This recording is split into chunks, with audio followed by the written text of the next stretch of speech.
তাদের মধ্যে অন্তত ৮,০০০ শিক্ষার্থীকে প্রশিক্ষণ দেওয়া হয়েছে এবং একটি বিদেশি রাষ্ট্র থেকে অস্ত্র সরবরাহ করা হচ্ছে। এদিকে নিউজ 18 এর প্রতিবেদনে বলা হয়েছে, গোয়েন্দা সংস্থাগুলোর তথ্য মতে বাংলাদেশের তরুণদের মধ্যে বাড়তে থাকা উগ্রপন্থার প্রবণতা এখন ভারতের নিরাপত্তা সংস্থার জন্য নতুন উদ্বেগের কারণ হয়ে দাঁড়িয়েছে। ২০২৪ সালের রাজনৈতিক সংকটের সময় যখন তৎকালীন প্রধানমন্ত্রী শেখ হাসিনা ক্ষমতাচ্যুত হন, তখন বাংলাদেশের বিভিন্ন মেডিকেল কলেজে প্রায় ৮৫০০ ভারতীয় শিক্ষার্থী পড়াশোনা করছিলেন। সূত্র জানান, ঢাকা, সিলেট, রাজশাহী এবং চট্টগ্রাম মেডিকেল কলেজগুলিতে অধ্যয়নরত ভারতীয় শিক্ষার্থীদের মধ্যে একটি বড় অংশকে লক্ষ্য করে মতাদর্শগতভাবে প্রভাবিত করার কাজ শুরু হয়।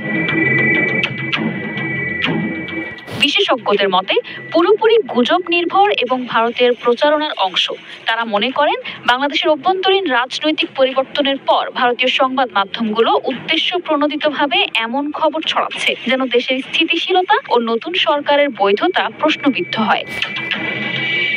নিরাপত্তা বিশ্লেষকরা বলছেন, ভারতের এই ধরনের সংবাদ আসলে নিরাপত্তা হুমকির গল্প তৈরি করে আঞ্চলিক প্রভাব বজায় রাখার কৌশল। এই প্রোপাগান্ডার মূল লক্ষ্য বাংলাদেশের নতুন প্রজন্মের স্বাধীন রাজনৈতিক চিন্তা ভাবনাকে বিতর্কিত করা।